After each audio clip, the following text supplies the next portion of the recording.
I say very first thing. Actually, technically, if you want to be truthful and honest about it, the very first thing he went after was Meals on Wheels.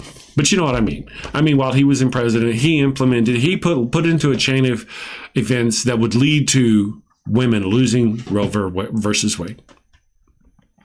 And then all these trigger laws across the country went into effect. And some women, it has been just horrific. Some states are not as bad as others. And they're like, oh, we turned it over to the states. Like, that was a good thing.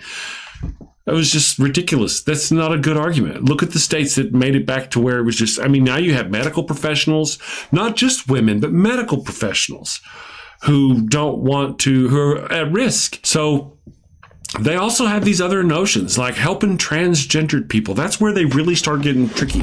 Whenever you start talking about, because you'll hear on the right, they're very quick to go, oh, we should execute all PDF files, right? Everybody thinks that's a good idea. We'll all vote for that. Everybody wants to vote for that, right?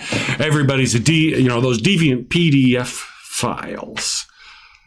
And then what happens? Then they get into power and they pass a law and call it pedophilia whenever a doctor actually is helping a transgendered underage person, say between the ages of 12 to 18, helping that person adjust to their situation. They have already perverted that and called it a form of pedophile natures.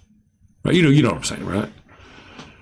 And by linking those two, the far right can link it to where they can unalive medical professionals for providing gender-affirming support to people under the age of 18.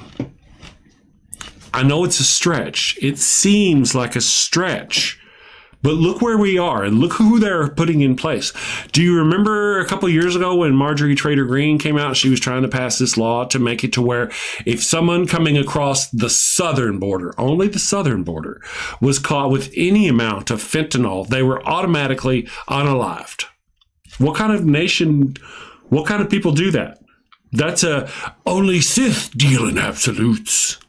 I mean, this is direct Nazi propaganda type of action. This is the type of legal activities or trials and struggles that they were trying in Germany before they eventually did take over power.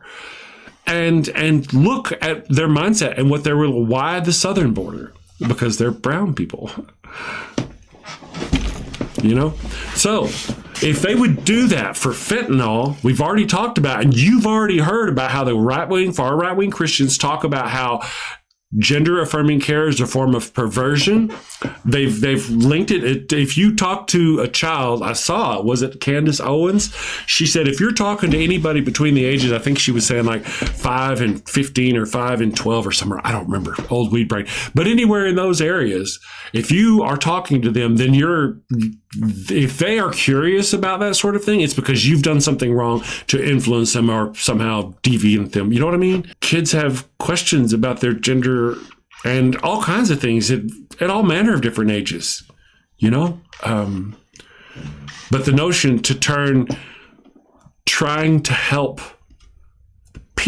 they're people. See, that's the deal. They don't really realize sometimes is they're actually people who are trying to find their true selves. That's all these medical professionals are doing. They're trying to help them. And that's all the people who are trying to get that help are doing. They're trying to get that help and become the people that they are. It's amazing that we have the medical and scientific technology that we can do that. Look at that medical and science. You can't pray that shit to work.